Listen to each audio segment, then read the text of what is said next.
Okay, so this week's lesson is in Matthew chapter 7, verses 1 through 6.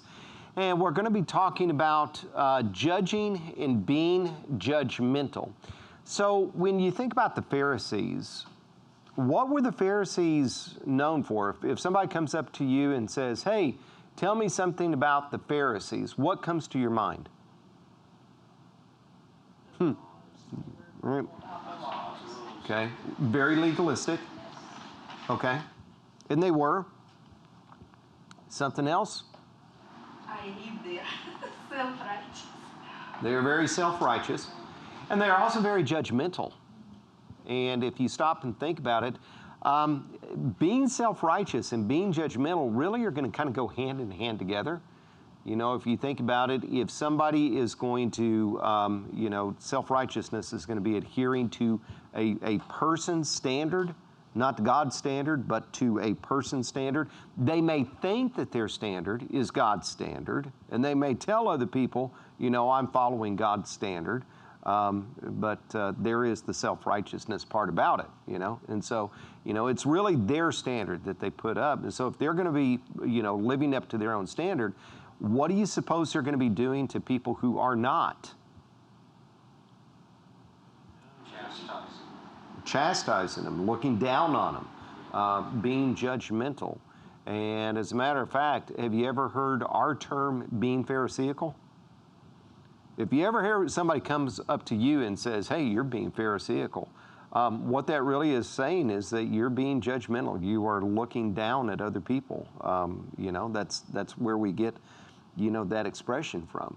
And so as we look at this passage tonight, what we're going to see is that Jesus is continuing with his instructions as to how the disciples were to live a righteous life. And so that's really what he started out way back in the very first part of chapter 5, and that's really been what all of this has been. And so now he's going to touch on this area about judging others. And so, we as Jesus' disciples, we are called to live a holy life. Living a holy life also means that we're going to be living in the midst of a very unholy society. And so as we go about doing this, sometimes it's kind of a tricky little balance of, how can we live for God and be the salt and be the light that God wants us to be, but at the same time, not be judgmental towards other people that aren't. Okay? All right, so let's take a look at passage of Scripture. Verse 1, very famous verse of Scripture, oftentimes quoted and many times misused. But do not judge so that you will not be judged. For in the way that you judge, you will be judged. And by your standard of measure, it will be measured to you. Why do you look at the speck that is in your brother's eye, but do not notice the log that is in your own eye? Or how can you say to your brother, let me take the speck out of your eye, and look, the log is in your own eye? You hypocrite, first take the log out of your own eye, then you will be able to see the speck out, able to see clearly to take the speck out of your brother's eye. Do not give what is holy to the dogs, and do not throw your pearls before the pigs, or they will trample them under their feet and turn and tear you to pieces. Okay, so let's talk about some of these questions. First question, verse number 1 is oftentimes used by people trying to justify a libertine lifestyle. So verse number 1 is, judge not, lest you also be judged. Okay? Have you ever heard people say that? As far as really to use against other Christians, or to use to Christians. You can't judge me. Jesus said, judge not, lest ye also be judged. And it seems like today, a lot of times people will want to use that verse in order to justify a lifestyle that really has no standards, barriers at all. No, Jesus wasn't going to judge anybody, so you can't judge either. You can't tell me that this is right, or you can't tell me that this is wrong. That's what a libertine lifestyle is. It's just, there is no boundaries whatsoever. We are free to do whatsoever we choose. So, If somebody came up to you, how would you respond to somebody who is taking this stance? If you came up and said, hey, you know what? The Bible tells us that we shouldn't do X, whatever X is. And they come back and said, oh, Jesus said, judge not, lest you also be judged. You can't tell me that Jesus is going to not like what I'm doing. How are you going to respond to that? What's a good way? There's another verse, Jesus said, by the fruit you should know them. Mm-hmm. Well, we will, that's actually in a couple of different lessons. But yeah, you're right. Okay. And so there is fruit. Mm-hmm. When you try to correct somebody, you got to make sure we do it out of love. We do. But getting back to the idea of if somebody's coming up and saying, God isn't going to correct me, and so therefore you shouldn't correct me, what are you going to say to that? Did you just say God's not going to? That's what somebody's going to come up and say, God isn't going to judge me, and so therefore you shouldn't try to correct me. When you come up and say to somebody, God doesn't like what you're doing, and then they come back with the response of, well, Jesus said, judge not, lest you also be judged, and so since God's not going to judge me, you don't have a right to tell me what to do. But one thing you say is that tell them if you're a true believer, God is going to correct you. Okay. Well, let me ask you this. Do you think that God isn't going to judge non-believers? Yeah. And Jesus, he will judge one Yes. day. He's a judge even in the Revelation. Yes. He will come to judge. He is. And so that's what I'm getting at. What are your responses going to be? God is going to judge the living and the dead.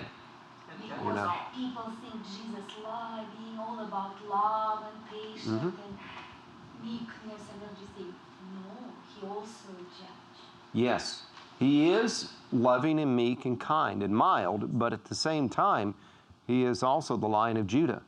He is the one that is going to come and judge the earth one day.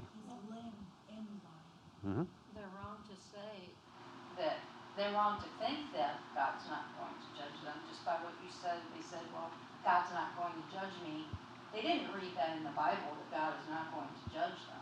Right, they did not. So they're taking their own spin of that and making it that way. They are. It does not say that in the Word. That is correct. It does not say that. As a matter of fact, it was saying, Jesus said, you guys don't judge in order that you are not judged. Okay? Before we start to get into that, because that's actually a good segue into the next question. But one way to look at it is this. When Jesus came across people who were doing things wrong, did Jesus just give them a pass and say, oh, you guys just keep it up? No. What did Jesus do? Okay. Do you remember in John chapter 5 when Jesus healed the man at the pool of Siloam and he approached him later, and what did he say? Well, he said, or really what he said was stop sinning or something worse will happen to you.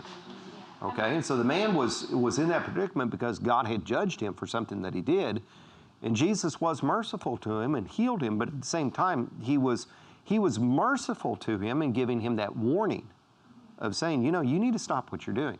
Okay, so in John chapter 8, you remember that here is this woman who was brought in, who had been caught in the act of adultery. Do you remember that after everybody had left, what did Jesus say to her? Go and sin no more. Go and sin no more, right? Okay. And so to say, that Jesus never cared or doesn't care about what somebody does really is to not quite understand the nature of God, the character of God, and really what sin is. I mean, sin is something that is going to be going against God, against His will, and obviously God does not want people to sin. Yes, sir? Isn't Christianity a smorgasbord type of religion? Or we can pick and choose what we want? Well, if you look at the broad spectrum of Christianity, you are talking about a smorgasbord of religion as far as all kinds of amalgamated mush that's in there. But when you take a look at true biblical Christianity, then yeah, it's not that way. So, okay. So going on, Paula, now I can't remember what you said that was such a good segue. About it not saying, or it does not say that God's not going. It does not say that. That's right. Okay. So, in the first two verses, who is judging us if we judge others? So going and taking a look at verses 1 and 2 again. Who is judging us? He says in verse 1, do not judge so that you will not be judged. In verse 2 it says, for in the way you judge, you will be judged. So the question is this. By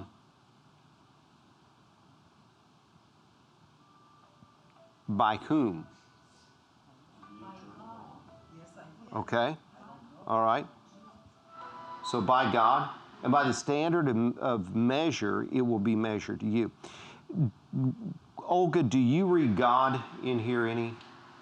No, If you look at your Russian translation, does it say God there? I don't remember. It does not. I should, I will come home and It does not. You know, it really doesn't say by whom in there, right? We have to kind of assume some things. And I think it's a safe assumption to say that it is God. But, you know, here's just something that I've heard before. And, you know, it does give you something to think about. But by being kind of vague right there, it can be by anybody. And so if you think about it, he is saying, if you go around judging other people, then other people are going to judge you. And the same manner, the same measure that you go around judging other people are going to judge you. Have you ever thought about that? I mean, it makes sense, doesn't it? That if you go around being judgmental towards other people, what are other people going to do to you? You know, sometimes people say, well, fine, if you're going to be like that, I can be that way too. Mm-hmm. Yeah, I mean, you know, if somebody's going to come up and start to find fault with me, then what's my natural reaction going to be? for I'm them. going to find fault with them, right? In return, right? Yes, I'm going to Oh, he's telling us this to you. I'm going to put the ball back in your court, right? Okay. But going on to the third question here, if God is judging us, because like I said, I think that that's a safe assumption to say that we're talking about God. But if God is judging us, how do we reconcile verses 1 and 2 with John 3:18? Does anybody remember what John 3:18 says?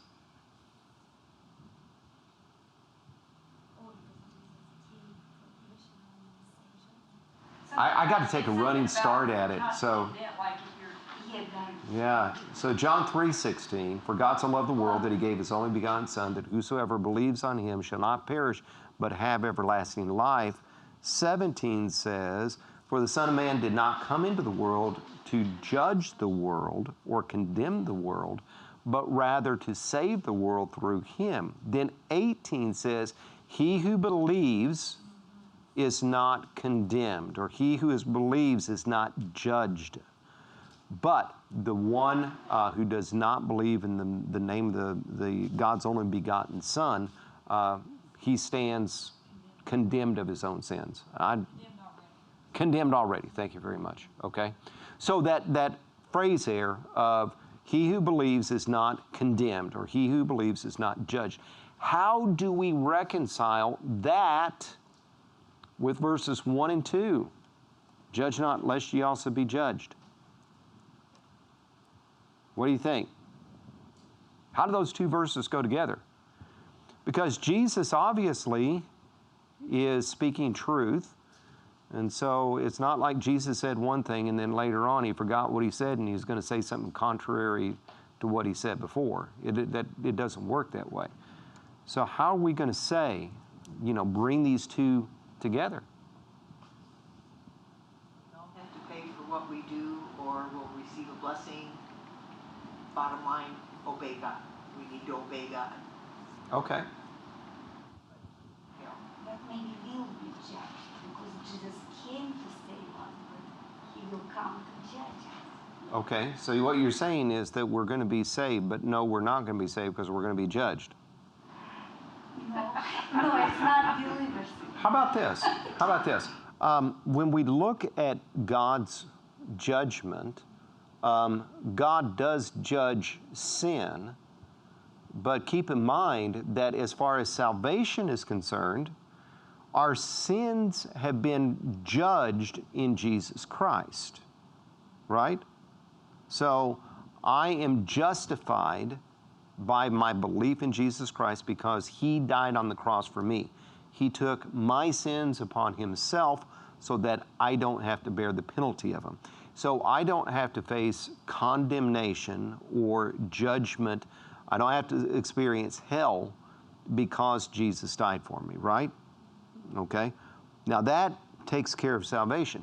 But in my life, does that mean that God does not have any care whatsoever of what I do? No, he does. And so, as I am living my life and doing things, the things that I'm doing that is against him, what is he going to do? Well, he's going to look at it, he's going to examine it, and he's going to say, this isn't something that Stephen Lee needs to do. I am going to judge him to try to get him out of it. And therefore, I'm going to be disciplined for that. But it's the same judgment, right? If you think about kids and stuff, have you ever had to, before you dole out punishment to them, and by the way, proper parenting shouldn't be doling out punishment because you're sick and tired of them and you just want to get back at them. Proper parenting should be that you're trying to correct them, right? But before you go and you correct them with proper discipline, don't you have to make some judgment calls? Little Johnny says, no, I wasn't lying. So, yes, you were. I didn't know. Yes, you did. So you see, you've got to have that judgment before you do something about it, right?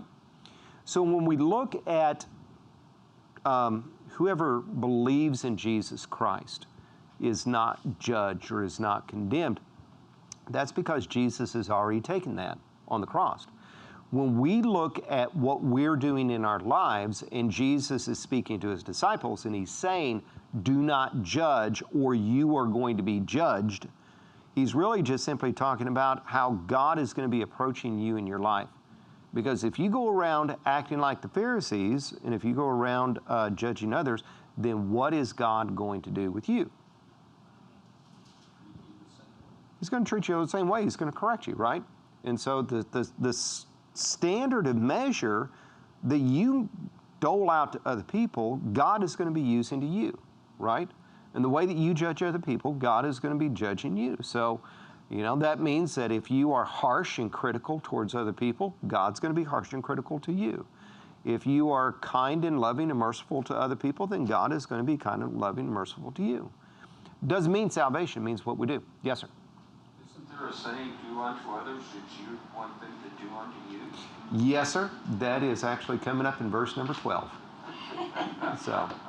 But instead of verse number 12, that is Matthew chapter 7 and verse number 12, let's take a look at James chapter 2 and verse number 12, okay? So let's look up James chapter 2, verses 12 and 13, and let's compare that to verse number 2.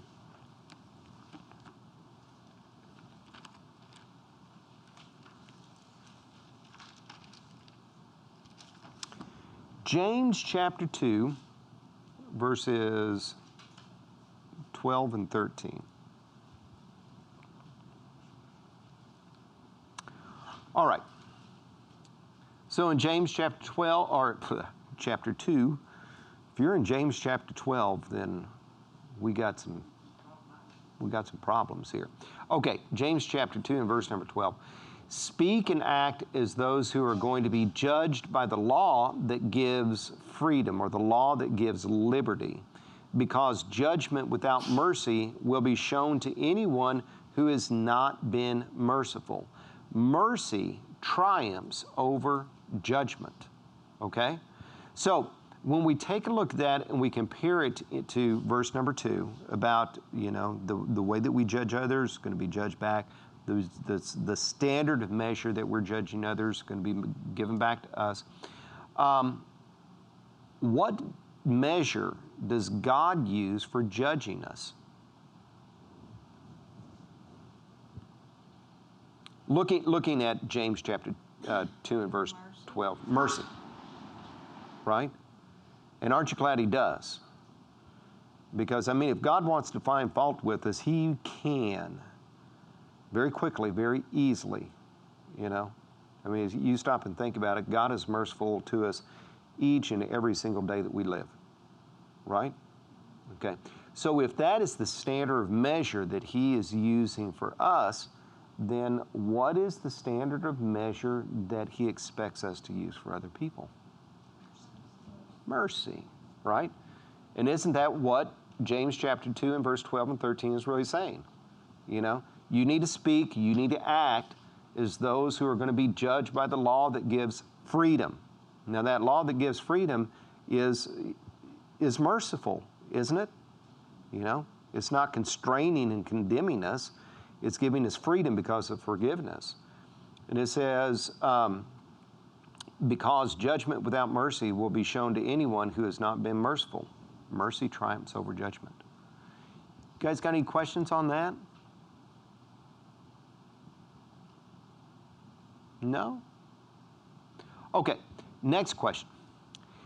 Judging hypocritically is to judge others and not apply the same standard to our own lives. Judging hypercritically is to judge others for small, petty things, making more of someone's actions than they are. So do you understand the difference between hypercritical and hypocritical judging? Okay? Hypercritical judging is that you're looking at somebody else and saying, oh, you shouldn't do that, but then you go and you do the same thing. Hypercritical judging is when you sit there and you nitpick at somebody. It's what mother-in-laws like to do. No, it's when you sit there and you just, you look at this, you look at this, you look at this, and you look at this, and you just nitpick at something, okay? It's hypercritically. Okay, so when you take a look at this passage of Scripture, can you see both hypercritically and hypocritically in what Jesus is talking about? First of all, hypocritically, where do you see, or do you see hypocritical judgment? The speck in your eye. Okay, it's a speck. It's a little bitty thing. Log in your eye, yeah. Okay. Either one. So there's a speck. We're not talking about something that's major. All right. But hypocritically, I'm sorry, not hypercritically, but hypocritically. Oh. I thought you said that. Yeah, okay. Hypocritically. Anybody see hypocritical judgment? No, that is hypocritical. Stop judging. No. It's hypocritical to have your own issue that you're pointing out to someone else. The speck. Oh, okay. I see what you're saying. They're both hypocritical. Yeah, you're right. Okay, yeah. You've got your own sins, and but you're pointing out something small in somebody else. Okay. So it's a hypocrite, and that's why he says, you hypocrite. Okay? All right. So do you see the hypercritically judging? That's where I'm getting at. Hypercritically judging is you've got the speck. Yeah. Tiny something. Yeah, And isn't that kind of, I can't remember if it was Sunday morning that we were talking about, does Jesus have a sense of humor? And, I see Jesus being somewhat humorous with this statement, right? And that is, why do you look at this speck in your brother's eye and you've got a 4x4 post in your own? You know, there's this itty bitty speck. I see something in your eye there. You're just, there's a big thing protruding out of your own. Okay? So you see, you know, what we're talking about here, hypercritical and hypocritical judging. All right. Does this mean that we should never offer correction to others? And so Jesus is saying, you know, you're trying to get the speck out of your brother's eye, you got 4x4 in your own. Is he saying we should never offer correction for of others? Okay, so what in this verse or these verses show that?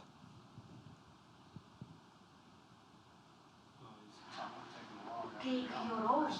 Yeah. You will see. So you can see the other one clearly, Right. take it out. Exactly. You know, I mean, he's saying you can take the speck out of your brother's eye. So, you know, that idea about judge not lest you also be judged, and people saying, oh, Jesus is saying you don't know. He just said it in just a couple of verses after that, didn't he? And that is, he's not saying you should go around and, you know, ignore your brother. He's saying that you need to take care of some other things first. You got to, first of all, get rid of the 4x4 in your own eye before you can go and remove the speck out of your brother's eye. By the way, what do you suppose that 4x4 is? Well, I don't know about that, but I was gonna say, like, if you have the same sin as somebody else, if you resolve your own issue and get right with God, then you're gonna be much more able to help someone with the same issue. You can say, look, I've been where you're at. I know what you're going through, and it's not okay. You're gonna feel a lot better to get this right with God. They might be more prone to listen to you if you've already taken your own log out of your eye. And you know, don't you see that maybe that 4x4 is having a judgmental attitude, you know, and not being merciful? Okay. And you're right. You're right. Okay. Next question. And that is, look up and read Galatians chapter 6, verses 1 through 2. So we're going back from the book of James to the book of Galatians. And in Galatians chapter 6, verses 1 through 2.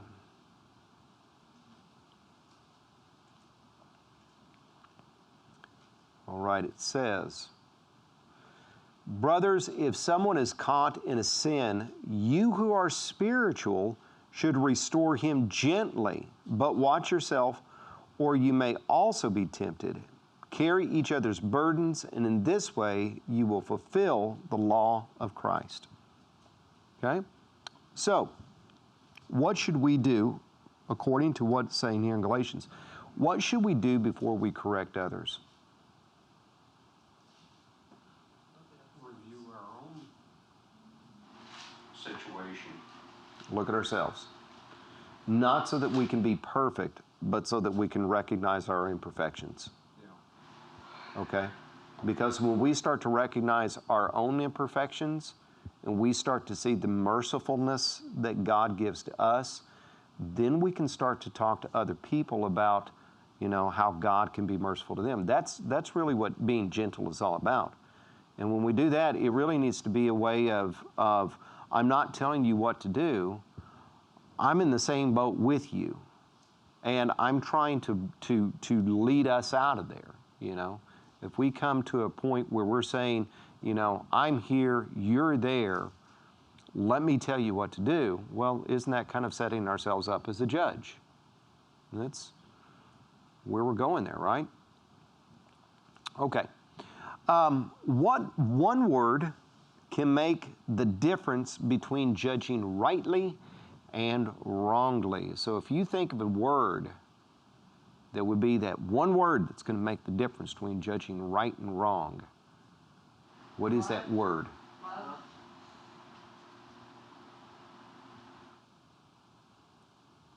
Love in all cosmic colors there. So, but that's it. Christian love. If we have Christian love, then, as what it says there in verse number 2, carry each other's burdens, and in this way you will fulfill the law of Christ. You remember we looked at several weeks ago in Romans chapter 13, what fulfills the law of Christ? Well, love does. And so, if you stop and think about it, if we're trying to help somebody, let's just approach things in the spirit and attitude of Christian love, and chances are we're going to be doing it right. If we don't approach it in the spirit and attitude of Christian love, then guaranteed it's going to be wrong. Guaranteed it's going to be a problem. There's no guarantees that it's going to be perfect. If we do have love, or it's going to work out great or anything like that, there's no guarantees whatsoever. But we can say that if we are using love, God's going to be looking favorably on the situation. Does that make sense? Okay. All right, let's take a look at verse number 6. Verse number 6 is kind of an interesting verse. When we were reading through that earlier, did you look at that and go, what? Okay, so verse number 6, do not give what is holy to the dogs, and do not throw your pearls before the pigs, or they will trample them under their feet and turn and tear you to pieces. Okay, so how reasonable is it to give something holy to dogs who are unholy? It's useless. It's not very reasonable, is it? Okay, how reasonable is it to give something valuable to pigs? It's not very reasonable, is it? And so, that's why he's saying, don't give your holy things to the dogs. Don't give your pearls to the pigs. So don't give what is holy to something that's unholy. Don't give something that's valuable over to the pigs. So when you use that logic, what do you think Jesus is talking about here? First of all, something that is holy and something that is valuable. I guess there's no E in that. Well, maybe there was after all.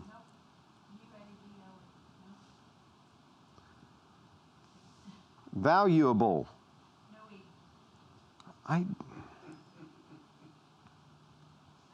If I had better handwriting, it'd make a difference. Okay. So anyway, you get the idea. All right. What is holy and what is valuable?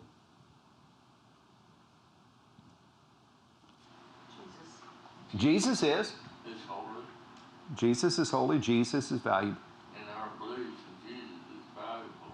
Okay, our faith is holy. Our faith is valuable. His word is holy. His word is valuable. Okay? So, what is Jesus saying here in reference to judging others?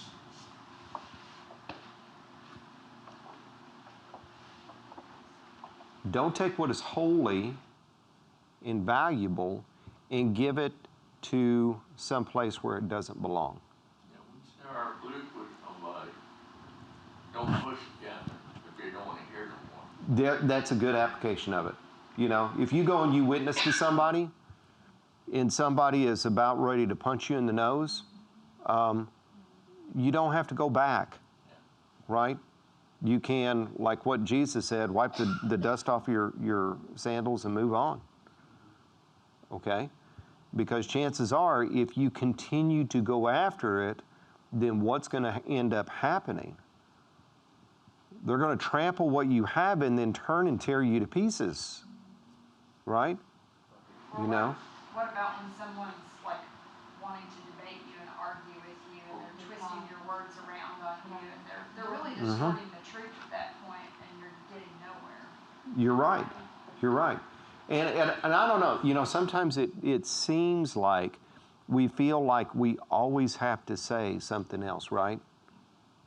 We always have to get, but we think, but it's the truth. It's something that's valuable. It's something that's holy. They need it, and that's very true. They do need it, but when they manifest themselves as being dogs, and when they manifest themselves as being pigs, and they do that by the rejection of what's there, then it's kind of wisdom to just simply say, okay, and when you think about not just simply in terms of salvation and witnessing to others, but just in general, if you see somebody out in society that's doing something that's against God, sometimes we may take a step back and just say, okay, how should I handle this, if at all, right? It could be that what we're doing is we're walking into a situation that is really none of our business, and we just need to butt out and maybe take a different approach, or something that maybe we need to look at a different way. Well, isn't sometimes their approach, wisdom would be prayer, and just take a step back and pray for them silently, for them to maybe have the open heart to hear the Yeah. truth Yeah. first, before you try the one-on-one approach that they're not listening to. An example of this is one time I was talking to some missionary evangelists, and they would go to gay pride rallies and witness to people. And I said, wow, how did that work out? And he said, actually, very good. We had some very good conversations. I said, really? How did you do that? And he said, you've got 9 other commandments that they can hang themselves with, other than just simply, thou shalt not commit adultery. And I was like, oh, yeah. You just don't even talk about it. You talk about other things. And then it was a way to talk about Jesus. So that's what I'm saying. If we approach things with wisdom, and we approach things with mercy, and we approach things with love, then, we can be salt, we can be light. It's not saying that there aren't standards out there, because there are standards. But what we can do is, we can actually try to do some good in the world, right? Anybody got any questions about any of that? Okay. Judging without being judgmental sometimes can be a tricky balancing act. Would you agree with that? Very much so. I mean, sometimes I look back in my life and I go, man, I just didn't quite use that really well. But if a Christian has love for people along with a desire for God's truth, it's something that we can do, So if we have a desire for truth, love for people, we can hit that balancing act. So here's a question. You don't have to answer this, but I just want you to think about this. How often do you find yourself having a judgmental attitude towards others? Or how about acting in a judgmental way? I'll answer it for myself more than I care to admit. There are some times that, as far as having a judgmental attitude, I'll find myself, kind of, getting on my little high horse there and thinking all these, and I kind of take a step back and say, wait a minute, this isn't how I should handle things. It's not what I should do. I hope I don't act in a judgmental way. It's just that sometimes if you have too much of a judgmental attitude, sometimes acting in a judgmental way is going to come out. I think that maybe I'm just speaking for myself and hoping that there's plenty of other people out there to join me, but, We're sinners, we're all sinners, and it's for us easy to do. Sometimes it's natural to do this. It And is. you stop yourself by saying, oh my goodness, I think it's easy because it makes you feel good about yourself. It does. Because when you're focusing on someone else's wrong and judging them, and, hey, I must be okay. Yeah, that's true. Feels good. Mm-hmm. And I'll be honest with you. I mean, here we are talking about it as far as disciples and everything, but Some of the most judgmental people in the world are the world. You know, have you ever noticed that? When you look at the world, you know, they are very judgmental. You know, and it goes back to what you were saying, Olga. It goes back to sin. And it does. It is something that makes us feel good and makes other people feel good about themselves, is to jump all over somebody else. Yeah, there's so much truth in what you just said, because a lot of people say, I ain't going to church every single Yep. They are pretty good. Yeah, they are. Absolutely. And, you know, how many times are people judgmental against us Christians about things, and yet, you know, it's the pot calling the kettle black. I mean, here they are. Oh, you Christians are, all you do is just sit around and judge everybody. I'm not going to have anything to do with you. It's Okay. but they'll be judgmental. That's right. That's Well, right. isn't it just back to the two types of people there are? Sinners and sinners saved by grace? Yep. Yep. Sinners and sinners who have been forgiven. That's it. So one way to help with this is remember what God has done for us, right? Because if we can sit and think about God's mercy to us, it's going to help us to understand, hey, you know, we've been, we've got this being judged by this law that brings liberty. And so therefore, you know, we need to be merciful. So just quickly think of some specific ways that God has been merciful to you. What are some ways that God's been merciful to us today? I woke up. You woke up. He forgives us. That's right. Safely drove home from work? Safely drove home from work. Live in a country free to, you know, practice Christianity. We're here with the doors unlocked and the Yeah. windows open. Yeah. Yeah. And he's protected me in the past just from dumb decisions. Yep. I can sit here all night and probably name them all, but I won't. So when you stop and think about how God has been merciful to us, then we just need to take it a step further and say, wait a minute. If we as Christians should be doing what God does, since He's merciful to us, we need to be merciful to others. Okay? All right, that's all. Unless you have any questions. Anybody got any questions or anything? Any comments?